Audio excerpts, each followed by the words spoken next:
पृथ्वी पर शांति।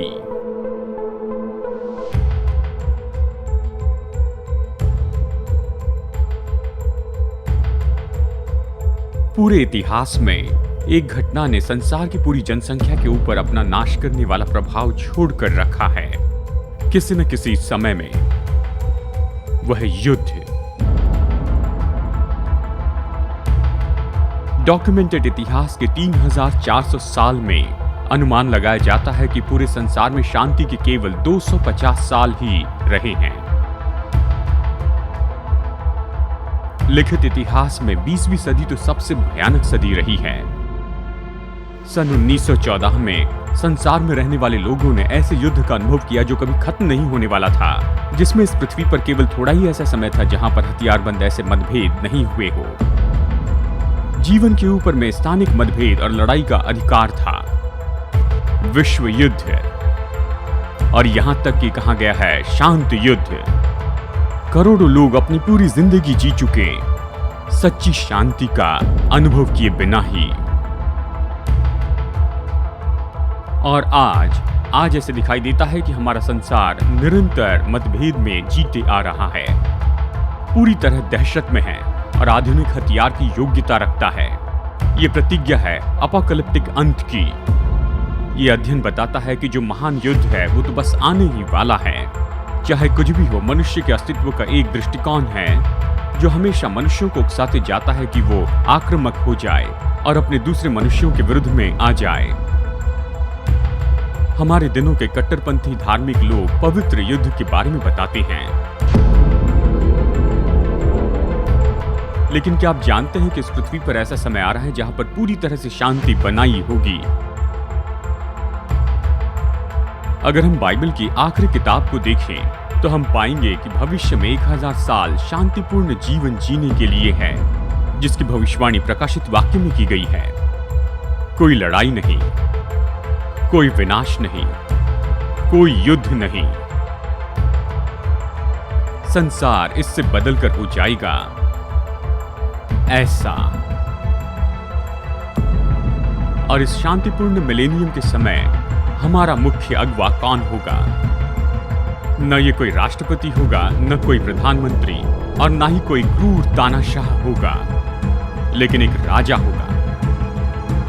तो पृथ्वी पर के इस 1000 साल के पूर्ण शांति के समय में राज्य करने वाला ये राजा कौन होगा?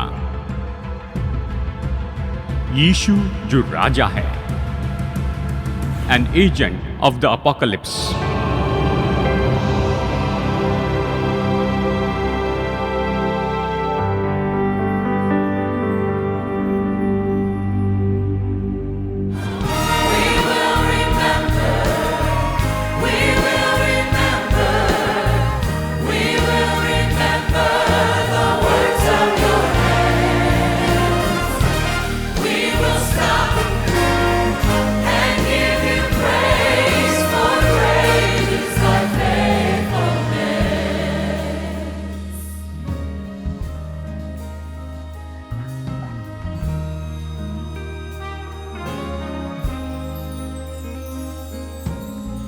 I still remember the day you saved me, the day I heard you call out my name. You said you loved me, would never leave me, and I've never been the same. We will remember, we will remember, we will remember the works of your hands. We will stop and give you praise, for great is thy faithfulness. Sing it one more time. We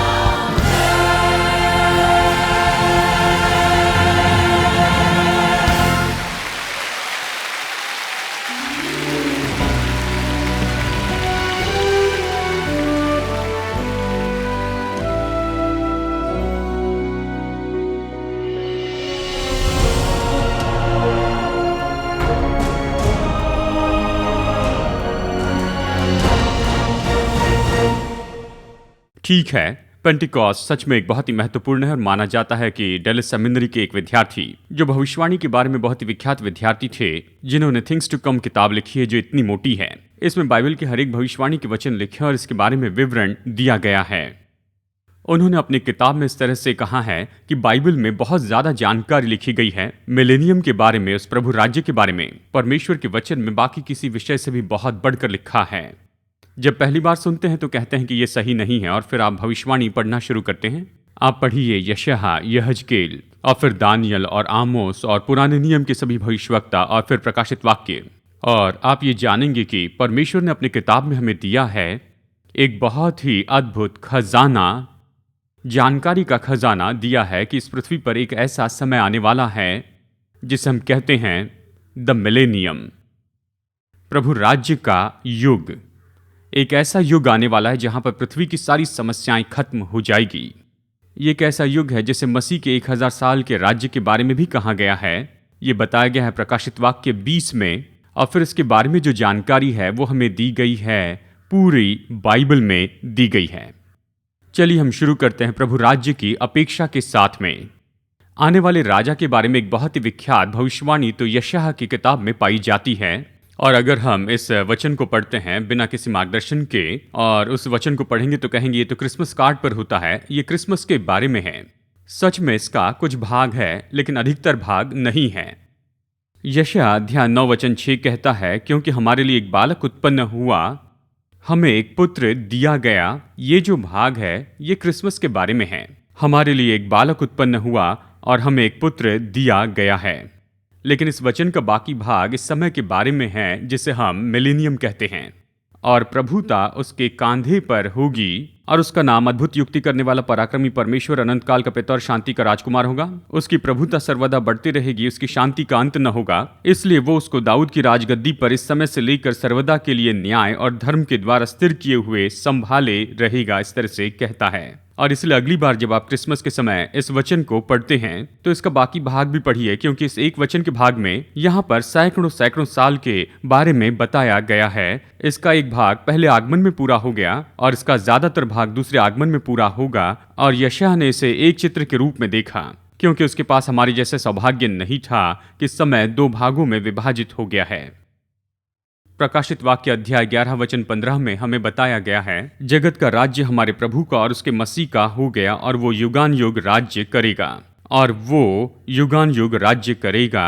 ये महान गीत है, ये है hallelujah coarse का, और इसे भी हम गाते हैं खास करके क्रिसमस के समय में। अब देखिए कैसे इस राजा का राज्य अभिषेक होगा। पहले राजा की अपेक्षा और अभी राजा का राज्य अभिषेक। अध्याय 19 का वचन 15 और 16 देखिए। जाति जाति को मारने के लिए उसके मुंह से एक चोखी तलवार निकलती है। वो लोहे का राजदंड लिए हुए उन पर राज्य करेगा। उसके वस्त्र और जांघ पर यह नाम लिखा है, राजाओं का राजा और प्रभुओं का प्रभु। मैं यही सोचता हूं और आप मेरे साथ में कल्पना कीजिए, अगर आप मेरे जैसे बास्केटबॉल फैन हैं तो फिर देखिए उनके वार्म अप पैंट में यहाँ पर साइड में कुछ लिखा हुआ होता है। मुझे इसके बारे में पता नहीं, लेकिन मेरी बस कल्पना है जब यीशु आएगा अपने वार्म अप पैंट्स के साथ में, तो यहां पर लिखा होगा राजाओं का राजा और प्रभुओं का प्रभु, राजाओं का राजा और प्रभुओं का प्रभु। और वो इस राज्य को ले लेगा, और इस राज्य में शैतान इस संसार का हाकिम नहीं होगा। वो अलग किया जाएगा, 1000 साल तक उसे दूर किया जाएगा। मसीह अपने राज्य को शुरू करेगा, धार्मिकता का राज्य, आनंद और शांति का राज्य, और उसकी महिमा चमकती चली जाएगी और पूरे संसार को धार्मिकता से मानो वो नहला देगी। राजा की अपेक्षा उसके बाद में राजा का राज्याभिषेक। और आपके लिए यहां पर यह खुश खबर है, शैतान को पकड़ लेना, यानी उसे जेल में डाल दिया जाएगा। प्रकाशित वाक्य 20 कहता है, फिर मैंने एक स्वर्गदूत को स्वर्ग से उतरते देखा, जिसके हाथ में अथाह कुंड की कुंजी और एक बड़ी जंजीर थी। उसने उस अजगर अर्थात पुराने सांप को, जो इब्लिस और शैतान है, उसे पकड़ के 1000 वर्ष के लिए बांध दिया और उसे अथाह कुंड में डालकर बंद कर दिया, और उस पर मुहर लगा दी कि वो 1000 वर्ष के पूरे होने तक जाति जाति के लोगों को फिर न भरमाए। इस तरह कहता है। क्या आप कल्पना कर सकते हैं शैतान के बिना ये संसार? मतलब ये तो बहुत ही अद्भुत होगा कि हमारा प्रभु यीशु मसीह सिंहासन पर धार्मिकता से राज्य करेगा, लेकिन शैतान को तो पूरी तरह से बेअसर किया जाएगा और उसे अथाह कुंड में फेंक दिया जाएगा इस पूरे मिलेनियम के समय के लिए। अगर इस पूरे समय के लिए बाइबल में कोई और खुशखबर नहीं है तो ये अपने आप में खुशखबर है। कितने लोग खुश होंगे कि आपको शैतान से फिर निपटने की जरूरत नहीं होगी। मैं तो पूरे हफ्ते भर खुशी मनाऊंगा, जानते हैं, या फिर शायद केवल एक दिन के लिए, और वो तो निरंतर निरंतर हमारे सामने चुनौती रखता है, हम विश्वासियों के सामने में। और इस समय के बारे में ये एक बहुत ही अद्भुत बात है जिसके बारे में लोग सीख कर पूरी तरह चौंक जाते हैं, और वो ये है कि मिलेनियम में दाऊद की भूमिका बहुत बड़ी होगी। मैं इसे दाऊद का प्रबंधन कहता हूं। चलिए इसके बारे में बस केवल आपको एक वचन देता हूं। ये कुल मिलाकर 4 है, मैंने अपनी किताब में इसके बारे में पूरा लिखा है। यिर्मयाह अध्याय 30 वचन 9 ये कहता है, ये मिलेनियम के समय के बारे में यहां पर कहता है, परंतु वे अपने परमेश्वर यहोवा और अपने राजा दाऊद की सेवा करेंगे, जिसको मैं उन पर राज्य करने के लिए ठहराऊंगा। क्या आप कल्पना कर सकते हैं कि यीशु मसीह राष्ट्रपति होगा और दाऊद उपराष्ट्रपति होगा? उसके बारे में जरा सोचिए, क्योंकि वही है जो इस बात को हासिल करेगा जो कि सच में वहां स्वर्गीय और भक्तिपूर्ण है। प्रभु यीशु मसीह तो सबसे महान राजा होगा, लेकिन वो चुनेगा कि राज्य करे दाऊद द्वारा, जो कि इस समय में बहुत ही महत्वपूर्ण होगा। और बाइबल कहती है कि आप और मैं जो विश्वासी है वो मानो सरकार के भागी होंगे। ये बात सच है।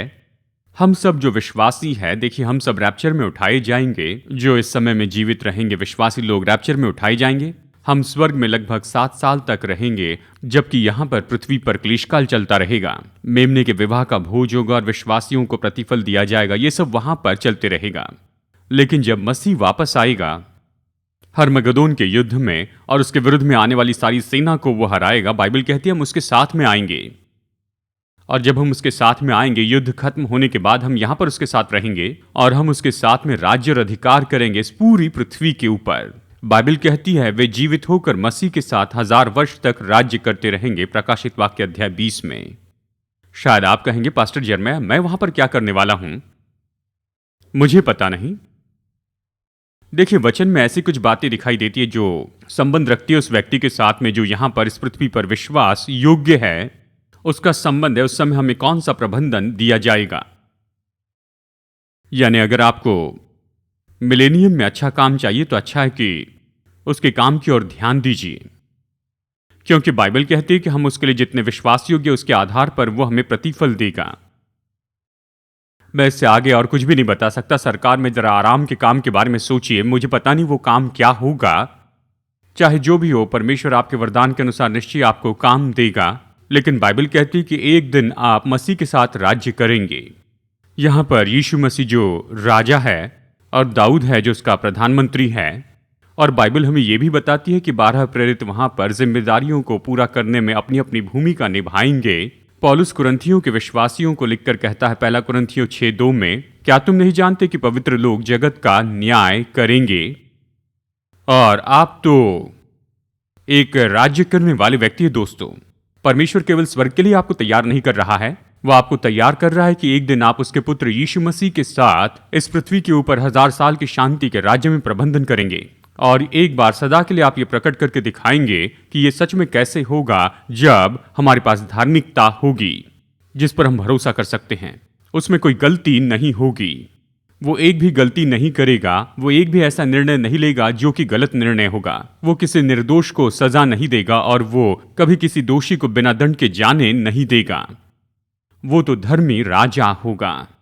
केवल संतों का भागी होना ही नहीं होगा, लेकिन युद्ध को अलग किया जाना भी होगा। युद्ध हमारे जीवन का एक भाग बना है। हमारे जीवन की शुरुआत से मुझे याद है, बचपन में जब मैं ओहायो में रहता था, युद्ध के अंत में वहां पर ब्लैकआउट होता था। जब भी सायरन सुनते, यानी ये तो बस तैयारी थी कि वहां पर हमारे देश में उस समय क्या चल रहा था उसकी। मुझे याद है, युद्ध तो हमेशा हमारी बातचीत का भाग हुआ करते थे। लेकिन जानते हैं, बाइबल कहती है जब हम मिलेनियम में जाएंगे तो उस समय वहां कोई युद्ध नहीं होगा। इस वचन को सुनिए, मीका 4:4, परंतु वे अपनी अपनी दाखलता और अंजीर के वृक्ष तले बैठा करेंगे और कोई उनको ना डराएगा। क्या आप कल्पना कर सकते हैं, कोई नहीं डरेगा? यानी दरवाजे बंद नहीं रहेंगे, यशायाह से इन वचनों को सुनिए। उस समय मिस्र से अशरूर जाने का एक राजमार्ग होगा और अशरूरी मिस्र में आएंगे और मिस्री लोग अशरूर को जाएंगे और मिस्री अशरूरियों के संग मिलकर आराधना करेंगे। उस समय इस्राएल, मिस्र और अशरूर तीनों मिलकर पृथ्वी के लिए आशीष का कारण होंगे, क्योंकि सेनाओं का यहोवा उन तीनों को ये कहकर आशीष देगा, धन्य हो मेरी प्रजा मिस्र और मेरा रचा हुआ अशरूर और मेरा नीज भाग इस्राएल। आप कहेंगे मिलेनियम ये कितना शांतिपूर्ण होगा, तो इस वचन को फिर से पढ़िए। मिस्री, अशरूरी और यहूदी लोग तीनों दोस्त हो जाएंगे और वो एक साथ काम करेंगे। हमें बताया गया यशायाह अध्याय 2:4 में कि वे अपनी तलवारें पीट कर हल के फाल और अपने भालों को हंसियां बनाएंगे। तब एक जाति दूसरी जाति के विरुद्ध फिर तलवार न चलाएगी, न लोग भविष्य में युद्ध की विद्या सीखेंगे। मिलेनियम में कोई युद्ध नहीं होगा। इसकी सराहना करते हुए मैं हालेलुया कहूंगा कि कोई युद्ध नहीं होगा। और फिर उसके बाद में बड़ी संपन्नता होगी, महान संपन्नता आएगी। भजन संहिता 72:7 कहता है, उसके दिनों में धर्मी फूले फलेंगे और जब तक चंद्रमा बना रहेगा तब तक शांति बहुत रहेगी।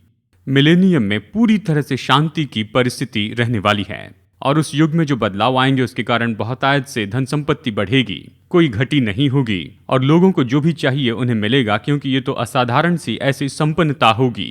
यशायाह अध्याय 35:1 कहता है, जंगल और निर्जल देश प्रफुल्लित होंगे और मरुभूमि मगन होकर केसर के समान आनंद के साथ जय जयकार करेगी। भविष्यवाणी के एक्सपर्ट मार्क हिचकॉक लिखते हैं, मिलेनियम के राज्य में रेस्क्यू मिशन की कोई जगह नहीं होगी, न समाज कल्याण की, न भोजन दान की या छुड़ाने की एजेंसी की, और संसार स्वर्ग के राजा के हाथों संपन्न होते जाएगा। क्या ये सुनाई देता है कि यह अच्छा है लेकिन सच नहीं है? ये इसलिए क्योंकि हमने संसार के पूरे इतिहास में ऐसी कोई बात नहीं देखी है, लेकिन यह परमेश्वर की प्रतिज्ञा है भविष्य के लिए।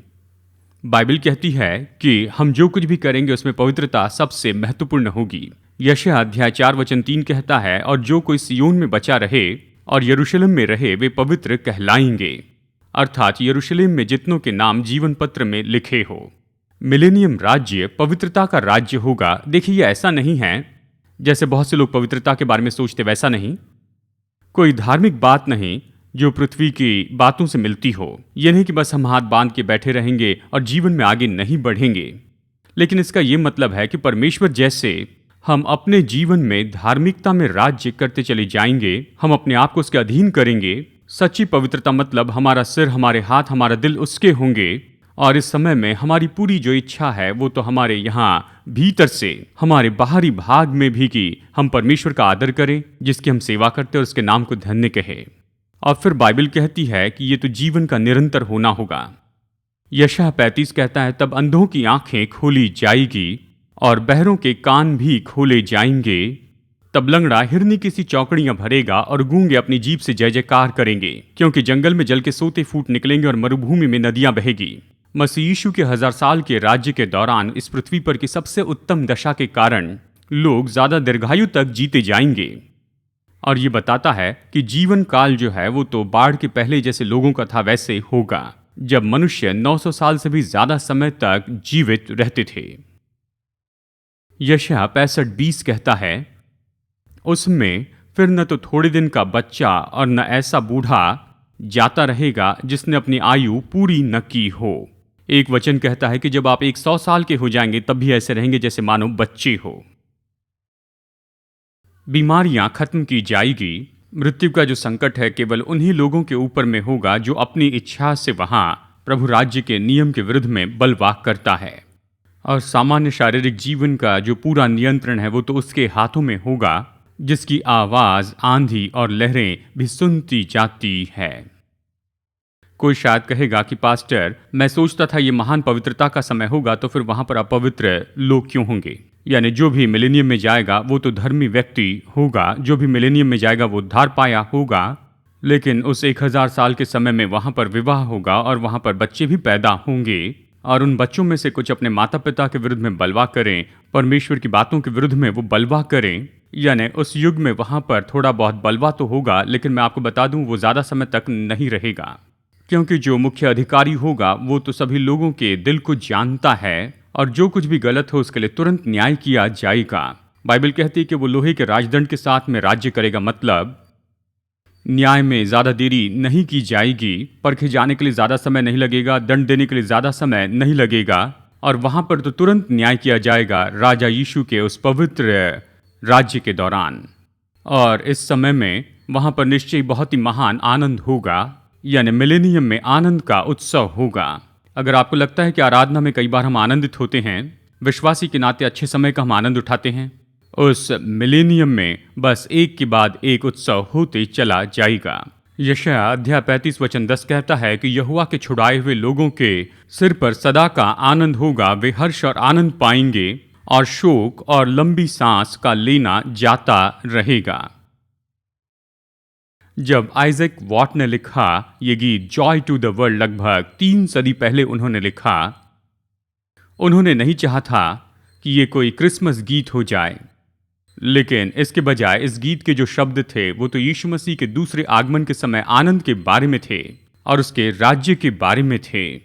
इन शब्दों को पढ़ना मेरे लिए बहुत ही अद्भुत है और ये मेरा बहुत ही पसंदीदा ऐसा क्रिसमस गीत है। लेकिन वो जो कहने की कोशिश कर रहा है उसे हमें नहीं भूलना है कि ये जो क्रिसमस में आया वो वापस फिर से आएगा। अब आप क्रिसमस के इस गीत के शब्दों को गौर से सुनिए। आज हमने जो सीखा ये उस पर आधारित है। इस गीत के बोल हैं, संसार को आनंद मिले, प्रभु आ गया है और पृथ्वी अपने राजा को स्वीकार करे। क्या यीशु बेतलहम में एक राजा के रूप में आया? वो आया एक नम्र बालक के रूप में, चरनी में जन्मा, ये इसके बारे में नहीं है। फिर पाप और शोक नहीं होगा, ये गीत के बोल हैं जो वो कहते हैं। वो सत्य और अनुग्रह से संसार पर राज्य करेगा। नहीं, ये क्रिसमस गीत नहीं है, ये मिलेनियम का गीत है, क्योंकि एक दिन इस पूरे संसार में सच्चा आनंद होगा। सर्वशक्तिमान परमेश्वर राज्य और अधिकार करेगा और फिर शोक नहीं होगा, मृत्यु नहीं होगी, न ऐसे रोग होंगे जो परमेश्वर के लोगों के आनंद को समय चुरा लेंगे। ये तो ऐसा समय होगा जहां पर बयान से बाहर आनंद होगा। और मिलेनियम के समय में केंद्रित आराधना होगी। ये लगभग पुराने नियम के जैसे ही होगी। मुझे पता नहीं ये सब कुछ कैसे काम करेगा, लेकिन आइए इस वचन को हम सुनते हैं। अंत के दिनों में ऐसा होगा कि यहोवा के भवन का पर्वत सब पहाड़ों पर दृढ़ किया जाएगा, ये कहता है, और सब पहाड़ियों से अधिक ऊंचा किया जाएगा और हर जाति के लोग धारा के समान उसकी ओर चलेंगे। बाइबल कहती है कि सारी महिमा और आदर परमेश्वर को दी जाएगी और आराधना उस पर केंद्रित होगी मिलेनियम के समय में। और ये परमेश्वर के राज्य की बातों का अंत नहीं है, क्योंकि संसार का जो राज्य है वो तो राज्य हो जाएगा हमारे प्रभु और हमारे मसीहा का। और यही तो वचन कहता है, राज्य का आगे बढ़ना। इसके बाद अंत होगा, राज्य को परमेश्वर पिता के हाथ में सौंप देगा। 1 कुरिन्थियों 15:24 में। दानियल 7:14 कहता है, उसकी प्रभुता अटल और उसका राज्य अविनाशी ठहरा है। मिलेनियम के पूरे हो जाने के बाद मसीह का राज्य पृथ्वी पर आगे बढ़ता जाएगा जैसे पृथ्वी पर वो आएगा। कुछ लोग कहते हैं कि क्या फर्क है प्रभु राज्य में और स्वर्ग में, और कोई ज्यादा फर्क नहीं, बस राज्य तो पहले 1000 साल का समय होगा और फिर उसके बाद आप सीधा लाए जाएंगे प्रभु राज्य के अनंत काल के राज्य में। और बाइबल इसके बारे में यही तो कहती है कि हम अनंत काल तक उसकी सेवा करते जाएंगे। हम उस राजा की सेवा करेंगे यहाँ पर पृथ्वी पर रहते हुए धार्मिक व्यक्ति के रूप में, और एक दिन फिर उस अनंत काल के राज्य में उसकी सेवा करेंगे। हम सब लोग अगर सच कहे तो हम सब अपने दिल की गहराई में कभी न कभी ये भूख और ये इच्छा रखे हुए हैं। सबसे पहले चलिए इन शब्दों में कहूँ, हम सोचते हैं काश सब बेहतर होता। और मैं अपने बच्चों को देखता हूँ, नाती पोती को देखता हूँ, और जहाँ भी जाता हूँ ये सुनता हूँ, अगर ये हमारे लिए अब मुश्किल है तो हमारे बच्चों के लिए कैसा होगा, और हमारे बच्चों के बच्चों के लिए कैसा होगा। ये दर्द जो हम सब में है, ये मनसा जो हम सब में है, और ये जो भूख जो हम सब में है, हम चाहते हैं कि सब कुछ बिल्कुल सही हो जाए, कि यहाँ पर बदलाव आ जाए और परमेश्वर का राज्य पृथ्वी पर आए, और हमारे ऊपर जो सरकार राज्य करती है उसमें हम बड़े आराम से चैन से रहे। ये इस पृथ्वी पर तब तक कभी नहीं होगा जब तक कि यीशु मसीह वापस न आ जाए। लेकिन एक दिन वो वापस आएगा और इस पृथ्वी पर अपना राज्य स्थापित करेगा। और जैसे हम अपने जीवन में उसके पीछे चलते हैं तो हम सबसे पहले इसका अनुभव करने वाले होंगे और इस राज्य में भागी हो जाएंगे। और हम देखेंगे कि ये कैसे होना था और ये क्या होने के लिए बनाया गया था, उत्पत्ति अध्याय 3 की उस दुखद घटना के पहले। मैं खुश हूं कि सच में मैं उसका भागी हो जाऊंगा। इसलिए नहीं कि मैंने उसके लिए कुछ किया, मैं उसका भागी होने के लायक नहीं, बिल्कुल नहीं, और आप भी नहीं, क्योंकि बाइबल कहती है कि हम सब पापी हैं और परमेश्वर की महिमा से रहित हैं। और इस बात से बस यही तो निपट लेता है कि स्वयं राजा आ गया था, और जब वो पहली बार आया तो उसने अपना लहू बहाकर दाम चुकाया कि हम अपने पापों की क्षमा पाए। उसने दाम चुकाया उस सब का जो हमने किया था या कभी करेंगे, जो परमेश्वर के पवित्र नियम को तोड़ते हैं। और वो हमें ये मौका देता है कि हम परमेश्वर के इस राज्य के नागरिक हो जाएं, कि बस हम अपना भरोसा उसके ऊपर रखें। और जब आप इस राज्य के नागरिक हो जाते हैं तो आप अवश्य ही उस राजा के साथ राज्य करते हैं जब वो इस पृथ्वी पर अपना राज्य स्थापित करता है।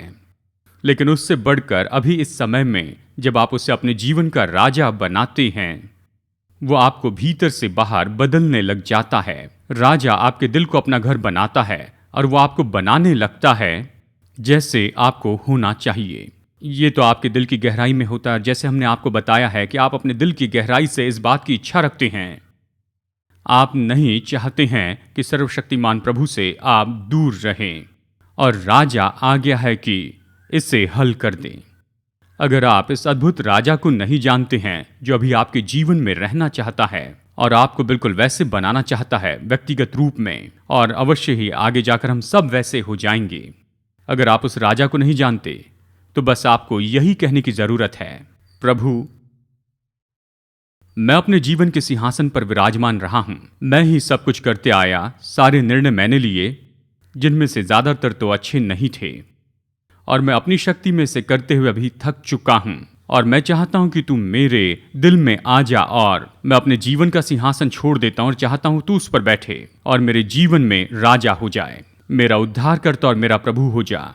अगर आपने यह अनुभव कभी नहीं किया, मैं आशा करता हूं कि आज का दिन आपके लिए वो दिन हो जब आप मसीह को अपना सारा नियंत्रण दे देते हैं। टर्निंग पॉइंट पर आज का संदेश देखने के लिए बहुत बहुत धन्यवाद।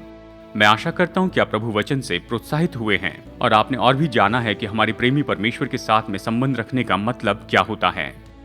अगर आप उसके साथ व्यक्तिगत संबंध में नहीं हैं पर शुरू करना चाहते हैं तो आज आप इसे कर सकते हैं। आपको बस इतना ही करना है कि उद्धार का मुफ्त का वरदान आप पालें, अपने पापों से पश्चाताप करें और प्रभु यीशु मसीह को उद्धारकर्ता और प्रभु स्वीकार करें। अगर आपने विश्वास का एक कदम उठाया तो मैं आपको प्रोत्साहित करता हूं कि आप भरोसेमंद सेवकाई के साथ जुड़ जाइए या लोकल चर्च के साथ, और किसी को आप अपने निर्णय के बारे में बताइए। मैं विश्वास करता हूं कि आप अपने नए विश्वास में बढ़ते चले जाएंगे। प्रभु आपको आशीष दे। अगली बार मुलाकात होगी यहीं पर टर्निंग पॉइंट में।